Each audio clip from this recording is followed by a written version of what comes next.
Without Jamari Taylor to lead the offense and Walker Harris is going into his second year as a starter, there should be more pressure on Harris to deliver and lead the charge for the Eagles. Oh, yeah, it's Locked On HBCU. Play my music.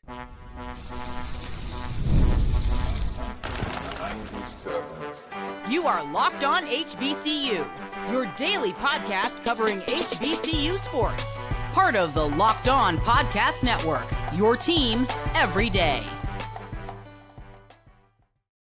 What's going on, family? Welcome back to another episode of the Locked On HBCU podcast, your number one daily one-stop shop for everything HBCU athletics, Monday through Friday. Part of the Locked On Podcast Network, your team every day.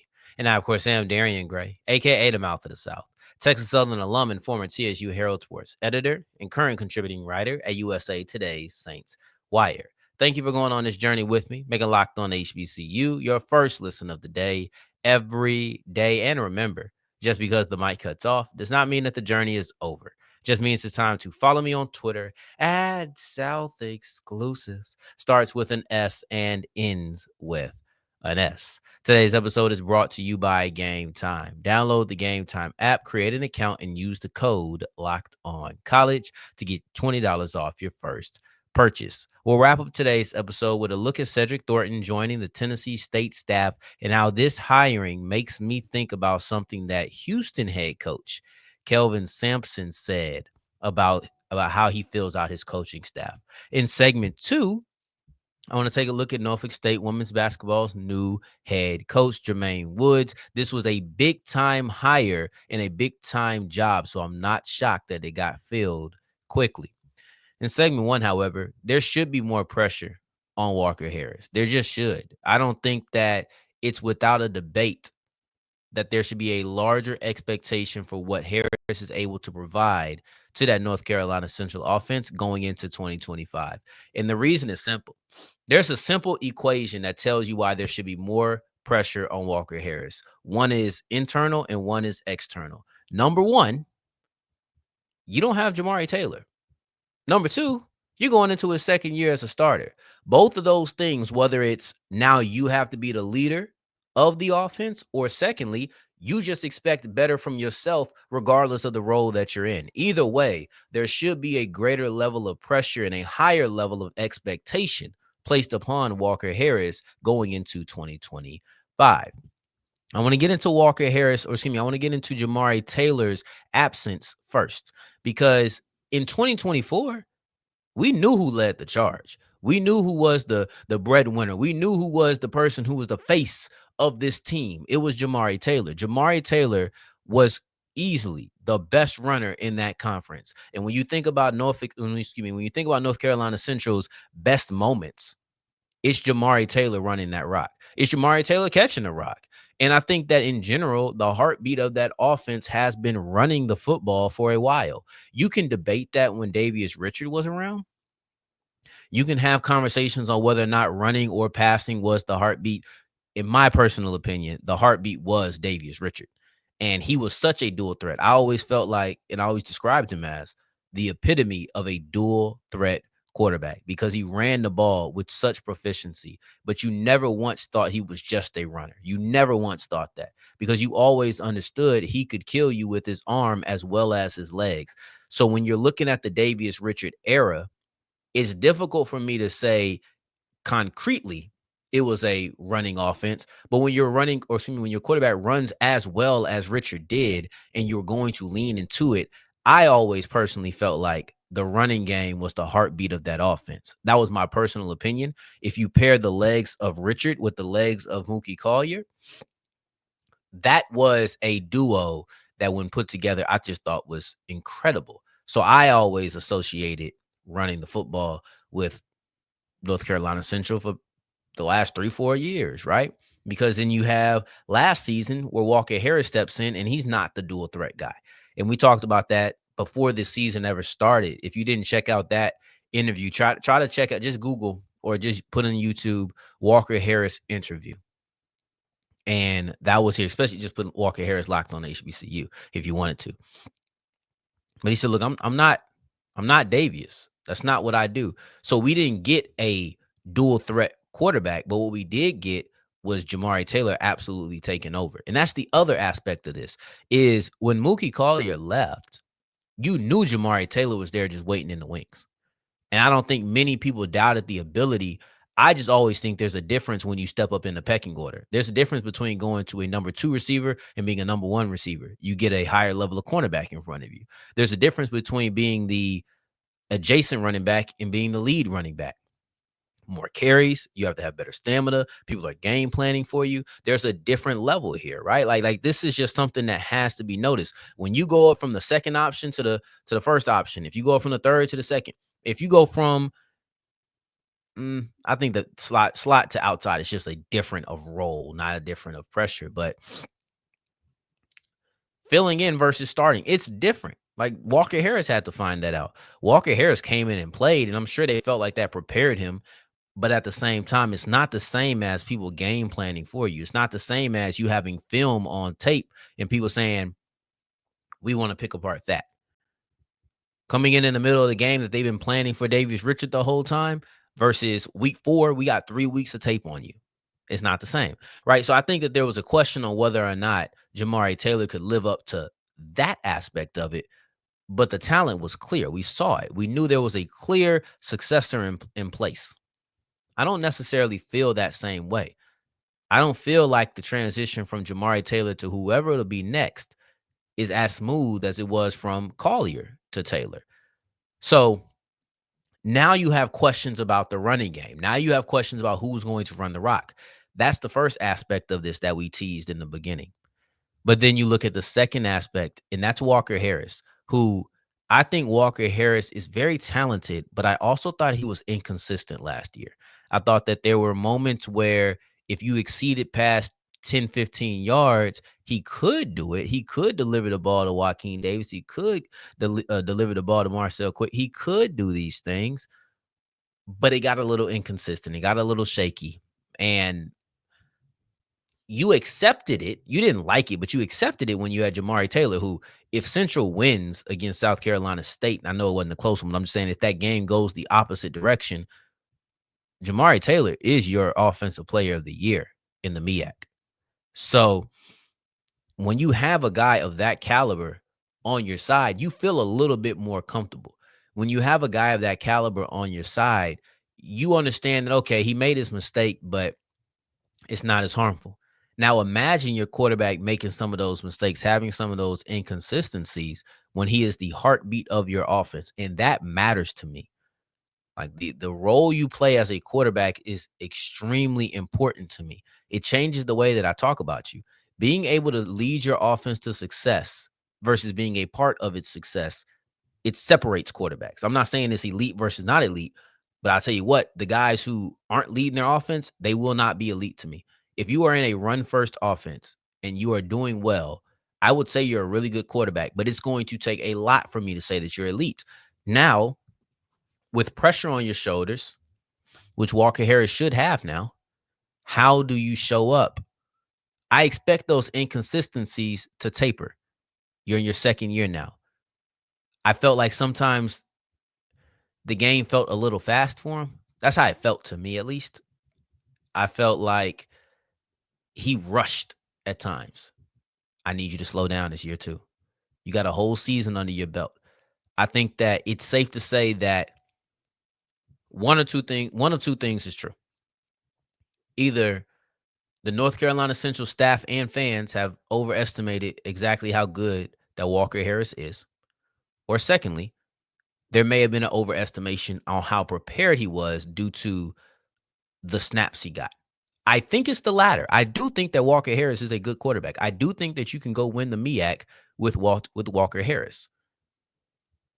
But now in season 2, he's going to have to prove that. Because I've said it before, filling in, starting one game against Mississippi Valley State with no real tape on you, no real ability to game plan, that's not at all a good representation of what the offense will be like or what the defenses will be like around you when you are the starting quarterback. He has a season of knowing what that's like now. So for me, high throws, downfield targets, I need you to hit those with more consistency. I just do. I don't think that there's any more excuses. And not only see when I'm talking about this, let's combine the two things. I talk about the absence of Jamari Taylor, or the departure, I should say. I talk about the departure of Jamari Taylor. I talk about the second year for Walker Harris. And those two things go directly together. The second year for Harris should elevate his play. He should just be more comfortable in certain aspects. The departure of Jamari Taylor makes it mandatory. It's no longer, well, Walker should be better. Walker has to be better. That is a completely different situation, but I think both are true. Year 2, he should be better. Without Taylor, he has to be better. It's a simple equation. Less running confidence. It's a simple equation. Less confidence in the running game plus more experience from your quarterback equals more expectations. Now, I always fancy myself to be good at math, but I think even somebody who isn't that good can say that equation makes sense. That was an unnecessary pat on the back. I'm a cocky SOB. Anyway, let's keep it pushing. Let's keep it pushing. Norfolk State has hired a new women's basketball coach. And the speed with which they've done it, where they got their new quarterback, their new coach from, all of this says Larry Vickers built himself a dominant program, and it's going to hold weight for a little bit. I want to get into what that exactly means as we continue with Locked On HBCU.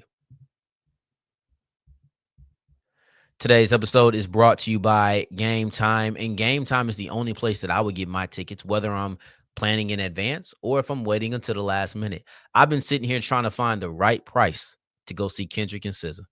I'm trying to see him in Jerry World. You know where I'm at with it.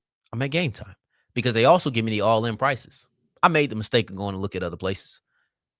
Check in or check out, boom, all of a sudden it's 30 extra bucks. I just feel lied to. I feel deceived. I feel bamboozled. There's no trickery going on with Game Time. And that's why I trust them, because the price that I get when I toggle on the all-in pricing feature is exactly what I can expect to pay.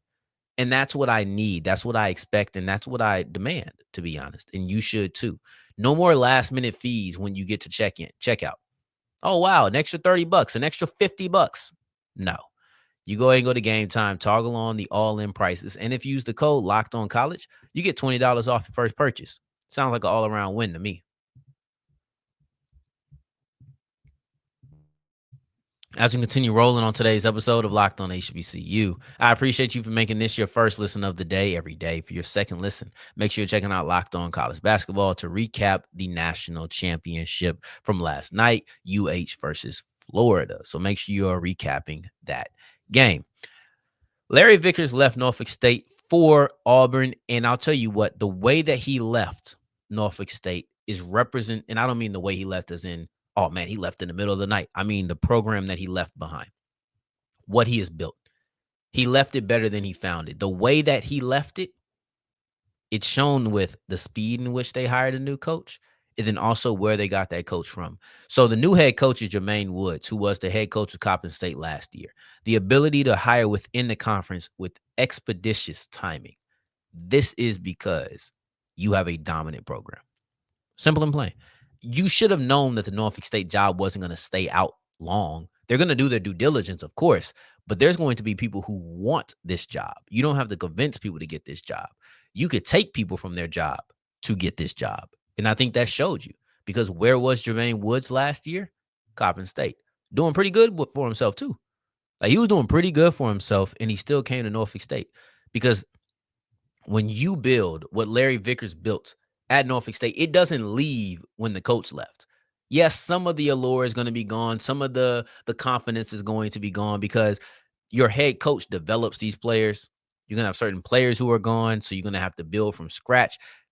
It does impact some things. I'm not here to say that Larry Vickers might as well have, I'm not saying Larry Vickers left everything he built here. That's not what I'm saying. What I'm saying is Norfolk State means a little bit more now. When you build a program and then you depart, but that quarterback, I want to call the coach the quarterback so bad. It's the same thing, right? No.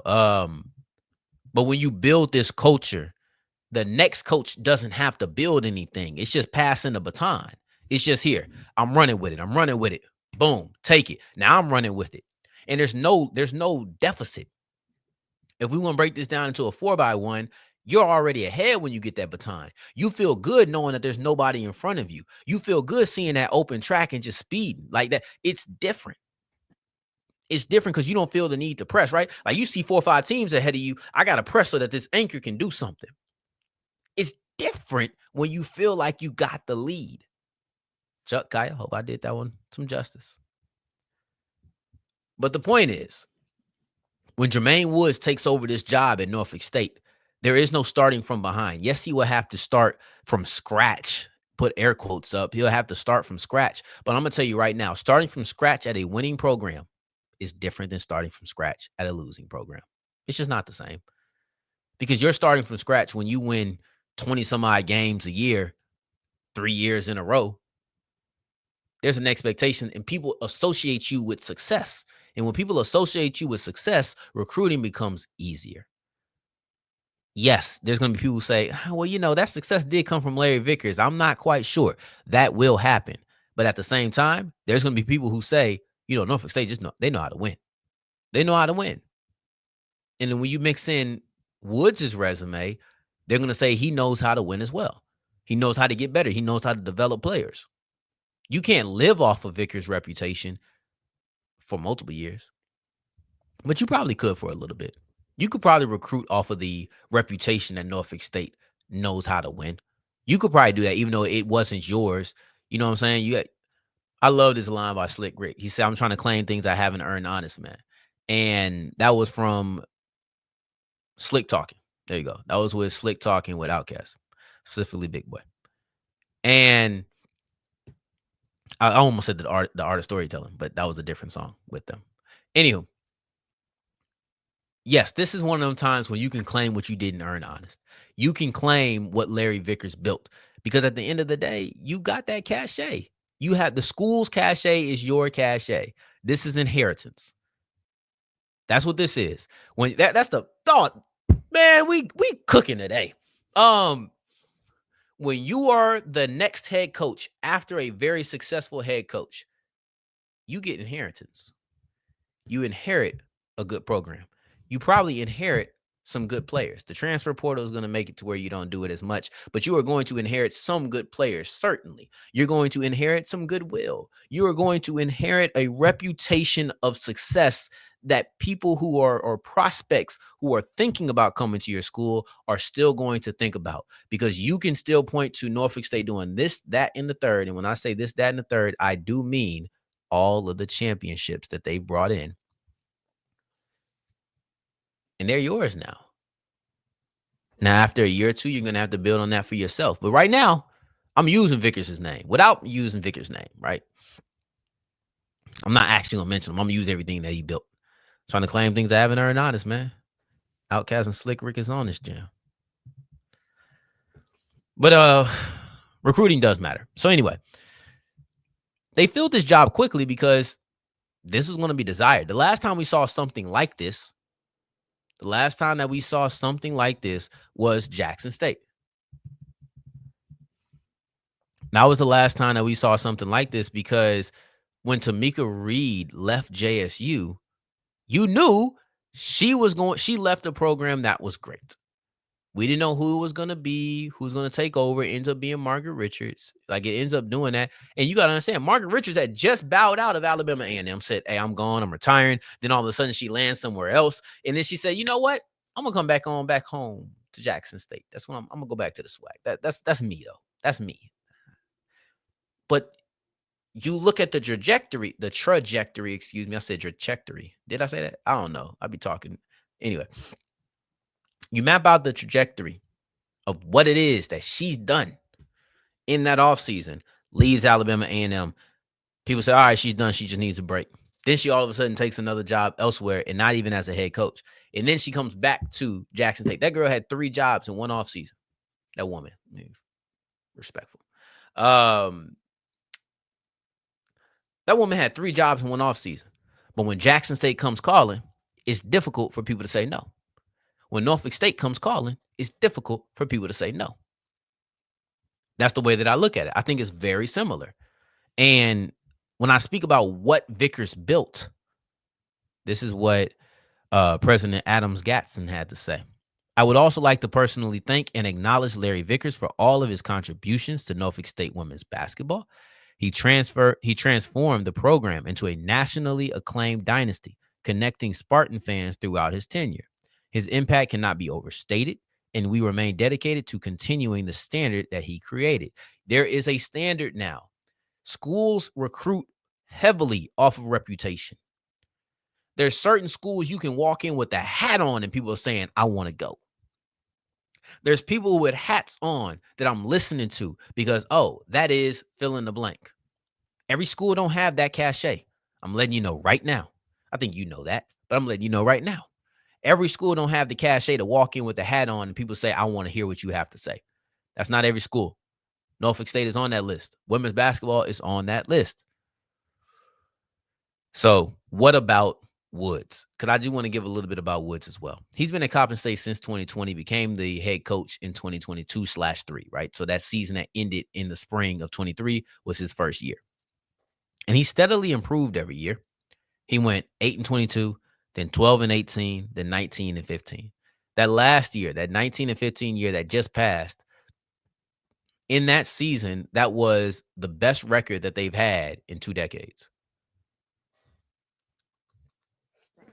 Excuse me. Right. Like let's remember what I said earlier. Starting from scratch at a strong program is different. That 19-15 is the best record of Coppin State women's basketball in 2 decades. You look at Norfolk State, they've had 20 wins the last 3 seasons. They've had at least 19 4 of the last 5 seasons. It's different.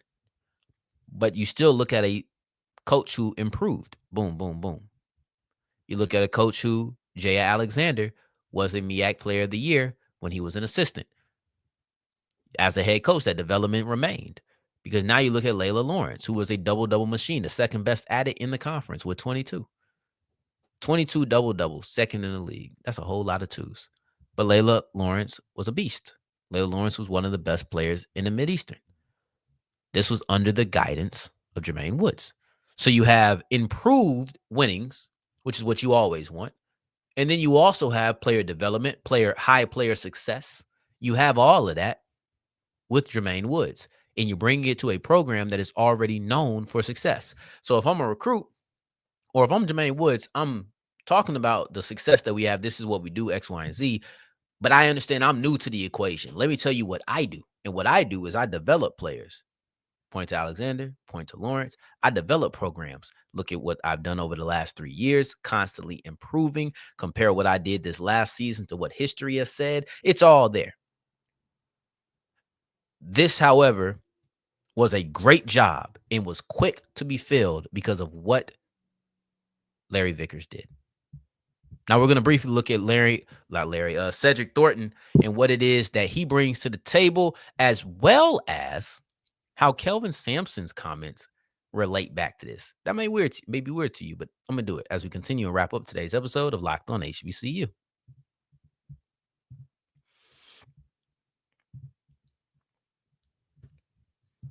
As we're wrapping up today's episode of Locked On HBCU, I appreciate you for making this your first listen of the day every day, making it all the way to segment 3, and I thank you 2 times for that.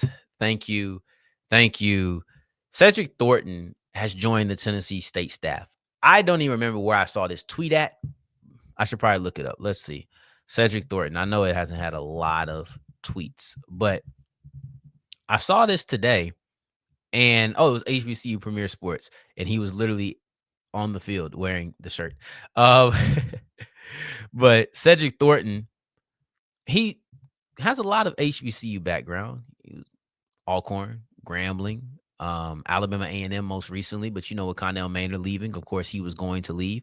Same with Hugh Jackson. When Hugh Jackson leaves, of course, he's going to leave. So like you have history. But what this made me think about is Greg Williams is Greg Williams. And what I mean by that is everybody knows him. Everybody knows Greg Williams. And there is always a chance that he could go to the NFL again.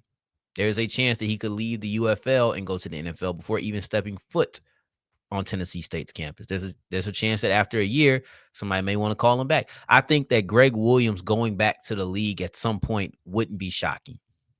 Kelvin Sampson said he hasn't taken in a resume in a long time. I don't remember exactly how long he said, but it's been a while. And what I thought was interesting in that is the idea of the in-house hire is always something that's on the table for every school, every program, every professional team.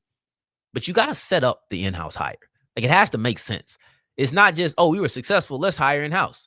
It has to make sense. And I could easily see Cedric Thornton being groomed to be the next defensive coordinator. He's done it at Alcorn.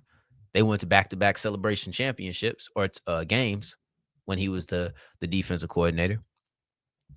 You're looking at SWAC championships. You're looking at him being an assistant head coach, so he understands the role of leadership. He was a defensive coordinator when it came to Grambling. He was a special teams coordinator when it came to Alabama A&M. The Braves, and you look at Braves, who are first in the conference, top 5 in the country in red zone defense with an 64.5%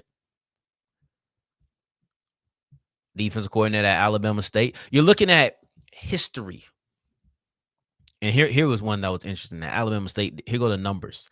Scoring defense, second in the SWAC, 12th in the FCS. Total defense, third in the SWAC. Passing defense, third in the SWAC, 18th in the FCS. Pass efficiency, second in the SWAC, fifth in the FCS. Takeaways, first in the SWAC, fourth in the FCS. Interceptions, first in the SWAC, fifth in the FCS. Fumble recovery, second in the SWAC, eighth in the FCS. Sacks, second in the SWAC. So you're looking at a lot of metrics under his leadership at Alabama State that were extremely high. And when looking at that, when reflecting on that, you have somebody on your staff who he'll be a positional coach, probably, or maybe he'll be a positional coach and special teams coordinator like he was at Alabama A&M. But you have somebody who you feel like you can trust in a multitude of different areas, and I think that that's value on your staff immediately. But the long-term advantage is if for whatever reason Greg Williams does depart, you have somebody who is ready to be a defensive coordinator already on your team. And it's not like a threaten of, well, Williams, you better do what you got to do because we have somebody breathing down your neck. It's not that. It's just a succession plan. It's just a emergency plan. Break glass if needed. And if Greg Williams leaves because he has history, he could leave. Break glass. And you have Cedric Thornton and you feel comfortable with Thornton. I love it. I just thought that Kelvin Sampson point really rang true here because it's not about, oh, I only hire from within house. No, I hire low level and then I develop to where they become high level and then I can rely on them in these departments. And that's exactly what I think that you should do if you're trying to hire in-house. People you've developed, people that you knew this was a chance. Look at TC Taylor. Any Jackson State fan will tell you, we knew TC Taylor was going to be the coach. Everybody knew. When Deion left, TC Taylor was going to be the coach. Look at some rookie quarterbacks. We want to sit you for a year because we want to be ready for when our quarterback leaves. When you don't do that, then you end up drafting the quarterback way earlier than they should be out of desperation. The analogies keep coming. And I think they all relate back to Cedric Thornton being a good succession plan just in case, while also being an immediate impact coach for Tennessee State in 2025. On tomorrow's episode, I don't know which way we're going to take it. I don't want to give you the wrong impression. I have no idea yet. But we will be back on tomorrow's episode for Wednesday. So in the meantime, in between time, until next time that we hear each other, family, take care, stay blessed. Peace.